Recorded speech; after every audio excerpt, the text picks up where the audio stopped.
Je sais pourquoi les gens cliquent sur des podcasts comme celui-ci. Ils cherchent des astuces, des raccourcis, des solutions miracles. Ils veulent te passer du point A au point Z en un clin d'œil. Ils veulent te passer de la faible confiance en soi, du manque d'estime de soi et de toutes ces insécurités directement à l'autel, aux côtés de leur prince charmant. Ils veulent découvrir comment opérer cette transformation grâce à cette simple conversation, pour pouvoir, une fois l'écoute terminée, se marier demain avec leur âme sœur. C'est ce que les gens espèrent. Ils veulent résoudre des problèmes complexes avec des réponses rapides et faciles. Mais ça ne marche pas comme ça. Ça n'existe pas. Ce sont tous ces petits gestes répétés qui nous guident petit à petit vers notre objectif. Il n'y a pas de solution magique. C'est pourquoi, quand vous dites « il m'a fallu du temps », c'est tout à fait logique, car ce qui a réellement permis le changement, ce sont tous ces petits moments et ces petits pas accumulés tout au long du chemin. Il n'y a jamais eu d'événement magique. On me demande souvent « Evie, quel est le secret ?» Et ma réponse est toujours la même. Il n'y en a pas. La transformation que vous recherchez dans votre vie provient de chaque petite action que vous entreprenez. Voyez cela comme des intérêts composés. Je fais une chose, puis j'en ajoute une autre, puis une autre, et encore une autre. C'est comme des feuilles de papier. Une feuille semble impalpable, deux feuilles sont légères, trois feuilles ne semblent toujours rien.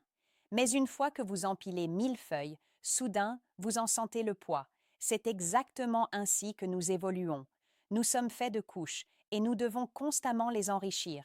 Il n'y a pas de solution miracle. Vous savez que vous avez atteint un autre stade lorsque vous devenez souverain, lorsque vous ressentez vraiment « je n'ai besoin de personne ». C'est merveilleux d'être entouré de gens. Les liens humains sont incroyables et profonds.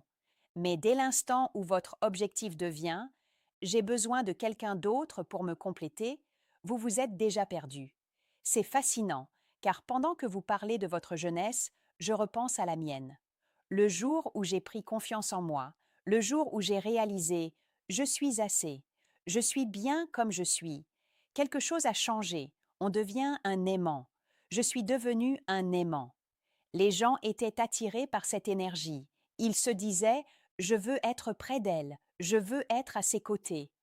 On me demande souvent « comment fais-tu » Ma réponse est simple, parce que je crois en moi.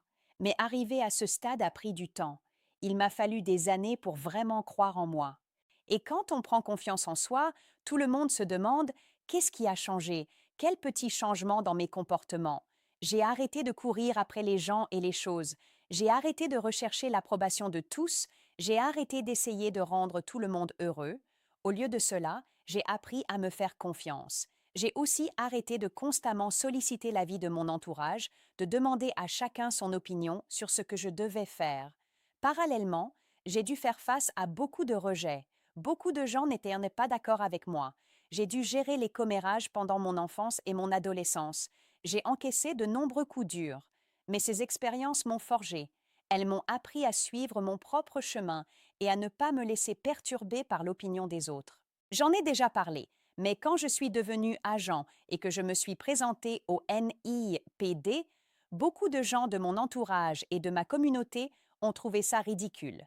Ils pensaient que c'était une idée saugrenue. Pensez-vous que les hommes ont du mal avec les femmes fortes? Je pense que certains hommes, oui. Je crois que les hommes qui manquent de confiance en eux peuvent avoir des difficultés. Mais quand un homme est vraiment sûr de lui et stable, il n'est pas menacé par la force d'une autre personne. Il la célèbre. J'ai fini par sortir avec un agent et par l'épouser. Parce que mon mari est si équilibré et si sûr de lui, je pouvais entreprendre tout ce que je voulais, et il me disait simplement « Vas-y,